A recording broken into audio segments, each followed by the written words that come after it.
What's going on, YouTube? It's your boy, Fat Boy Trucker, checking in with y'all, man. I just want to let you guys know I appreciate every one of y'all. We're getting closer to these holidays. It's almost that time, baby. Christmas time. I'll be heading home soon, man. I haven't seen my family in a while. I've been out here for almost 6-7 weeks, something around there. Going on 6 weeks, I think. So, yeah, the family miss me. Kids miss me. So, anyways, real quick, before I get into everything, I just want to let you guys know, you guys like my video, give me a thumbs up, man. You know, that's all I want for Christmas, is a bunch of these thumbs up, and I want some subscribers. Make sure you hit that subscribe notification and hit all notifications so you'll be alerted whenever my video drop. I've been getting a lot of love, a lot of support. And I do this trucking video for you guys, man. And like I said, I actually started a YouTube, not YouTube, I apologize, Instagram. I am coming out with a second page, which is not going to be about trucking. It's going to be about me talking a whole lot of ish about everything else. What's going on in the world, just things, you know, from my point of view. And I don't know, it's gonna be basically a channel for any and everything. You know, might do some tests on there. I mean, hell, I might even start looking at some abandoned buildings. So be on the lookout for the Fat Boy channel. Instead of Fat Boy Trucking, it's just gonna be Fat Boy Inc. You know what I'm saying? Or just Fat Boy, something like that. I gotta see what they got available. But definitely be on the lookout. Also, I'm in the process of researching right now, trying to come out with some Fat Boy gear. You know, like I said, man, it's always been a dream of mine to come out with, you know, a little clothing, you know, so I definitely want to get some out there. You guys interested, you're more than welcome to get it. Not, you don't have to get it. Anyways, like I said, man, it's holiday season, man. Make sure you hit that sub button. Make sure you hit that like button. Today's video, like if I didn't mention already, it's about how to be successful your first year in trucking. Okay, things that you need to look out for and things that you need to do. So let's get started in the video. All right, so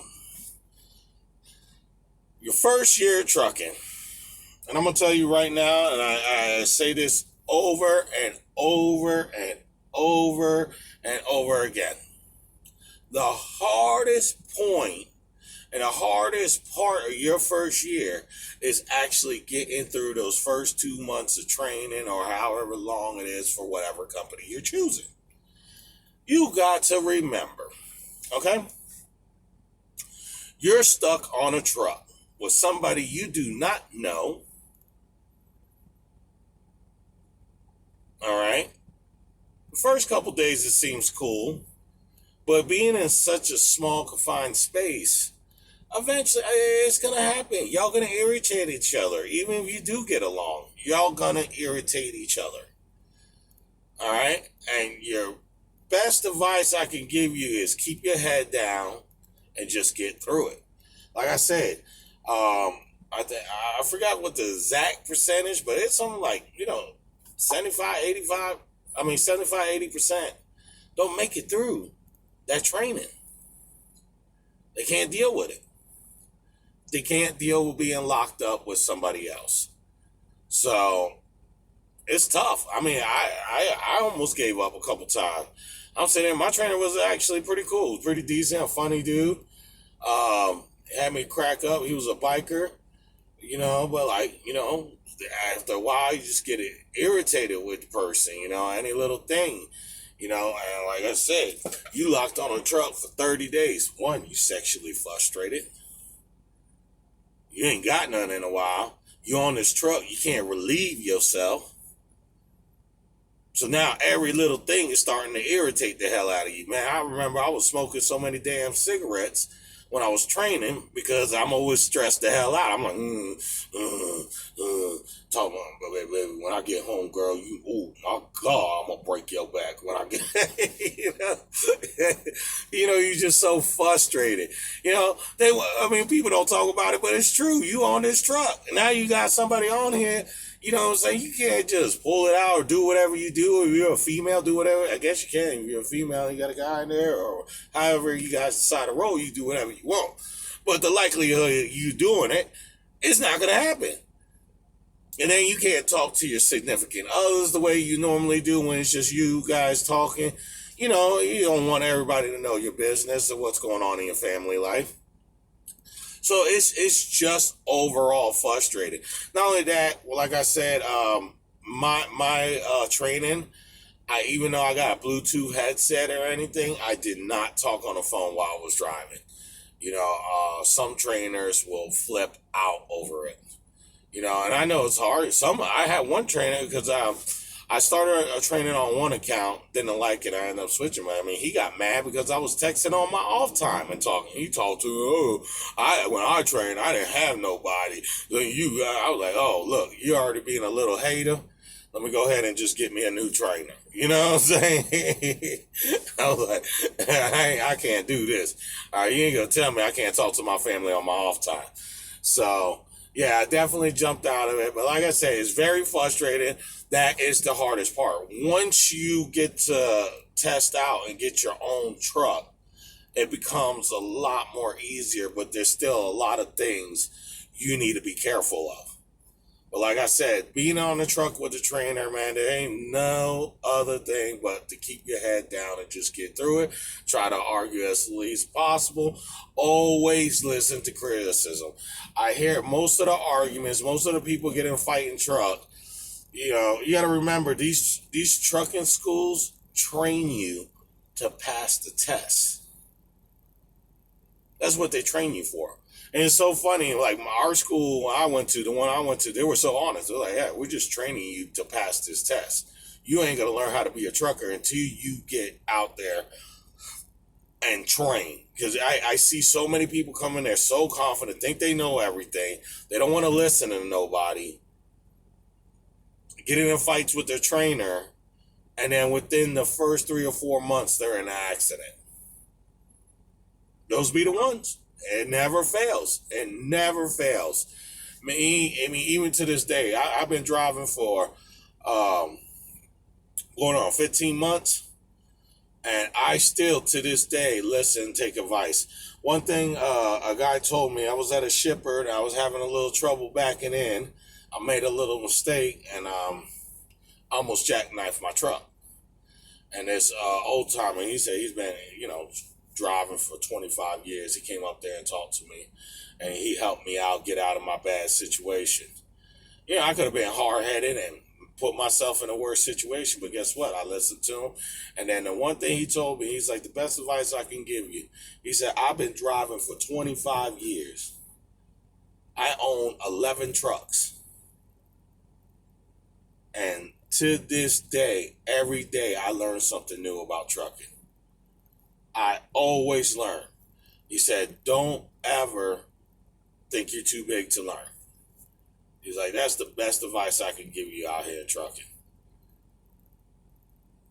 And you know what? That stuck with me, especially coming from a veteran like that. And another thing, just something so simple. One thing that, I was struggling with my back end because when I was doing my reversing, I had two hands on the wheel like this, going like this. And another old timer, you can tell he'd been in the game for a long time. He said, look, he said, you want driving that Warner truck? Yeah. He said, can I give you some advice? He was friendly about it. Can I give you, do you mind some advice? I said, sure, I always take advice. Always. He said, let me tell you something. When you do two hands and your trailer starts to go from you and you're trying to catch it, when you do it with two hands, you're not doing it fast enough to catch up with your trailer to get it back in.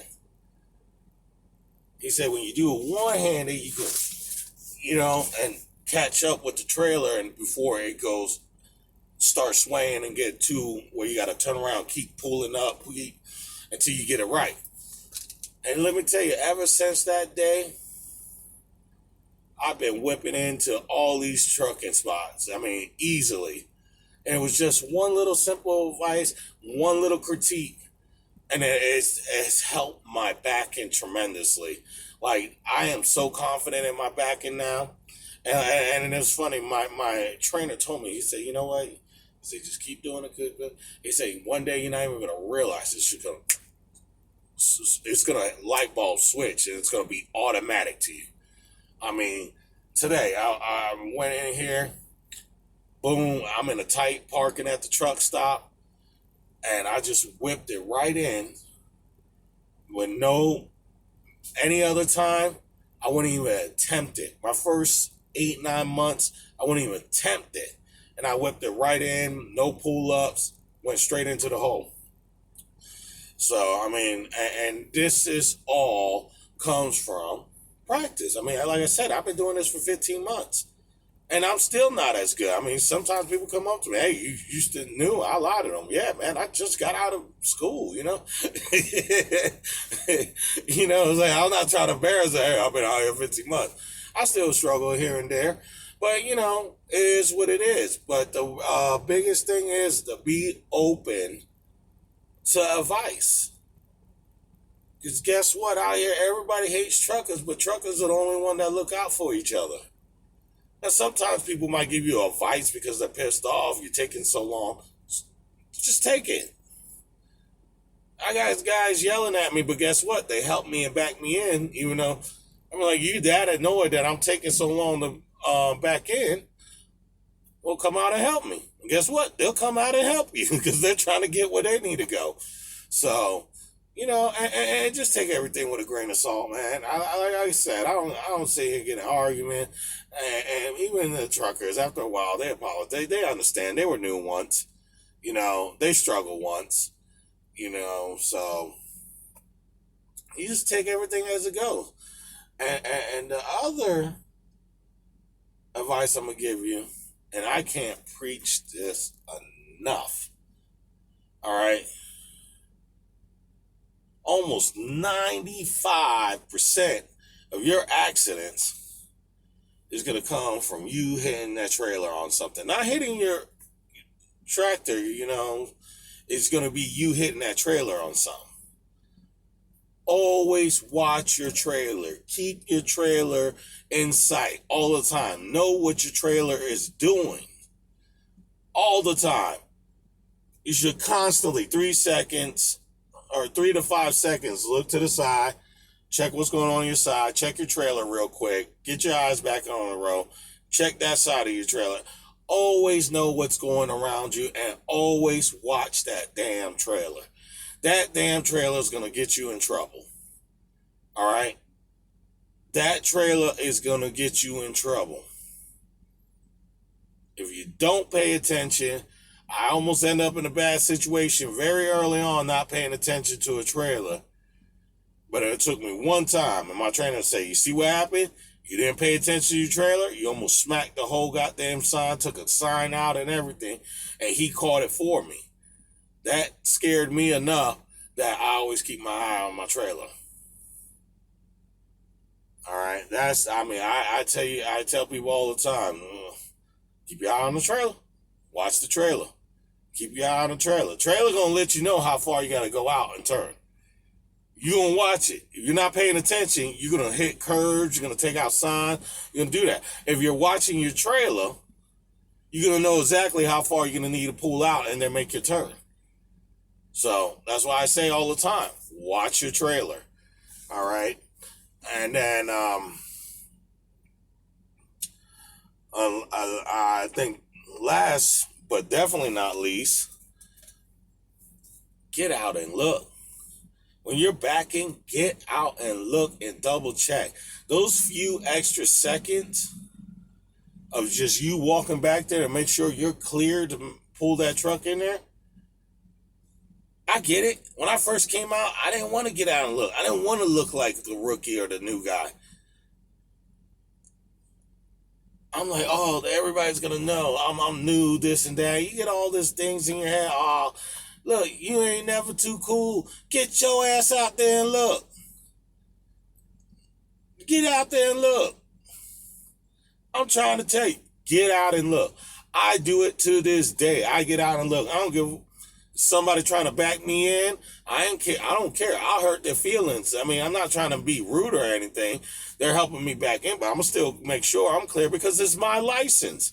If I hit something, that's my license. Let me tell you, you just barely scuff somebody and they report it. Barely scuff their truck and they report it, and you get an accident on your driver's license. That little scratch could cost you 5 years from getting a job. Maybe even longer. I have had no incidents. Lately, they've been trying hard to get me tickets, man. These DOT, I don't know what it is. I feel like I got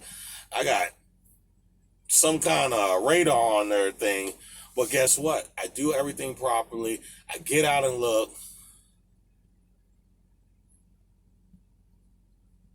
I haven't got no tickets. I haven't got no accidents. I haven't got no incidents. I don't do stuff that I'm not comfortable doing.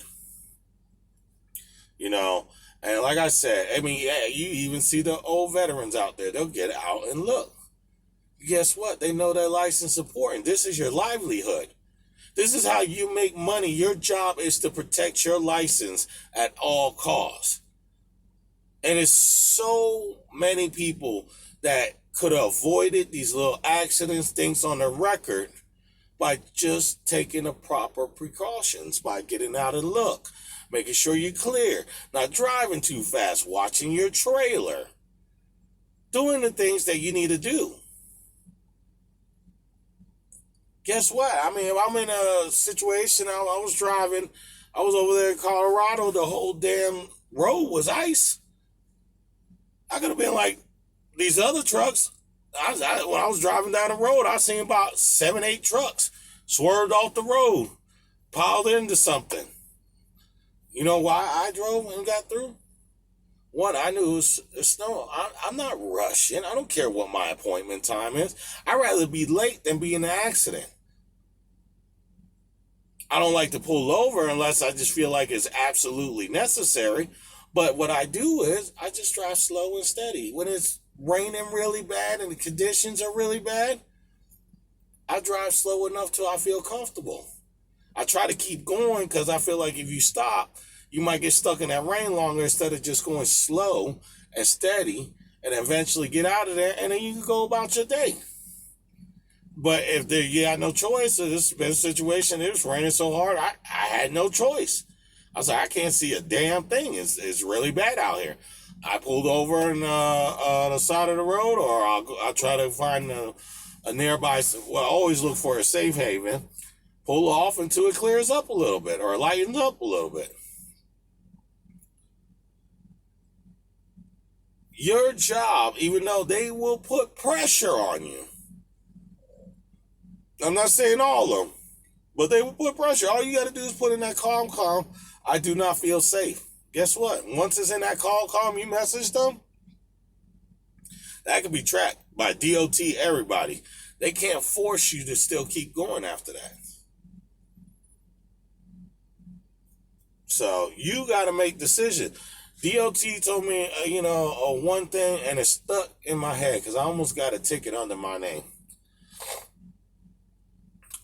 My trailer, my kingpin somehow popped out while I was driving, and it got jammed. A piece broke, and when it got jammed in there good. Took it to TA, they couldn't fix it, nobody could do anything. But I was so close to my drop-off, my DM said, just go. We'll get you a new trailer afterwards. Just get in there. Sure enough, there was a weigh station right before my delivery. They pulled me over and said, hey, go park your truck, bring all your stuff in. And I was like, look, I showed them proof. I was like, look, here's me contacting my manager, letting them know. I knew about this thing. I tried to fix it. I did everything on my part. He said, let me tell you something. Your DM don't drive that truck. He said, you are the captain of your ship. You cannot let them tell you what to do, because guess what? This ticket's supposed to go on you. But he gave me a break, and he actually gave the ticket to the company for telling me to keep going. So now the company got to pay for it. And of course, my DM, why didn't you put an OTR? Why didn't you do all this? The same guy was like, yo, go ahead and do this. Now is putting it, trying to make it seem like, I was like, dude, you can sit there, cry, complain, blame this on me all you want. Even though we talked yesterday. You told me to go ahead and drop this off. You was like, yo, we just had an incident like this. Just drop it off and we'll get you out of the situation. You just told me this yesterday. Now you're talking a whole different. Guess what? The ticket is in your name. It's printed. There ain't nothing you can do about it. You say what you want, Playboy. It ain't going on me. So you might as well drop the act. Tell me where you want me to drop this ticket off. You know what I'm saying? Because you know what? And the biggest thing is, he's right. I should have protected myself, because that ticket could have gone on me. But the only thing that saved me, cover your ass. Cover your ass. Make sure you're going to call them. You're letting everybody know. Where, like, the biggest thing they told me in orientation when I was at Warner, and it stuck with me, and if you talked on the phone, it never happened. You got these little call comms where you log in, you do your stuff. Where you put drive, off, sleep, all that. And you send messages to your DM. Those are all tracked, recorded, and saved.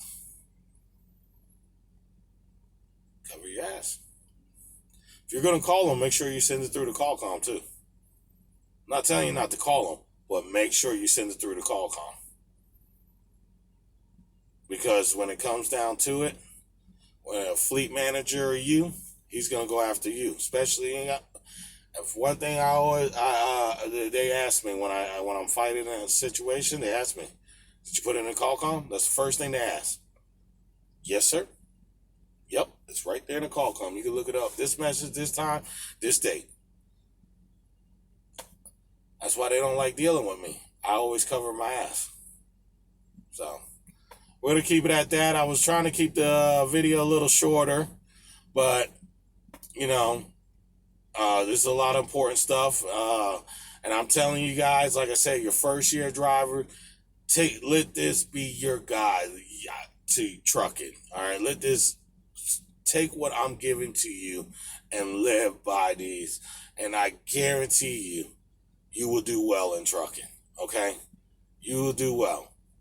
Just follow these rules. Make sure you get out and look. Make sure you watch your trailer. Be willing to take advice. Be willing to learn. Every day, I sit here and watch videos every day about trucking, trying to learn more and more. I live and eat and breathe this, guys. This is my life. This is what I'm out here doing. I go home for 2 or 3 days, and then I'm out here for the rest of the month. That's it. I get to go home for 2-3 days a month, and then I'm out on the road. I see my family 2-3 days. I'm making that sacrifice now so I can give my family a better life later, because I want to be an owner-operator. I want to own 11 trucks. I want to be that dude to help people get jobs. You got to make sacrifice out here. You got to be willing to obey by the rules. Okay? Appreciate y'all. Thank y'all for checking in. Like I said, hit that like button. And I want to wish all y'all Merry Christmas. If you're still on here watching the video, Merry Christmas, Happy Holidays, Happy Hanukkah, whatever you celebrate. Merry to you. I just can't wait for New Year's. That's my and my birthday's right in between Christmas and New Year's. More turn up. All right, y'all. Thank y'all, man. Thank y'all for checking in, man. I appreciate y'all. Make sure you hit that sub.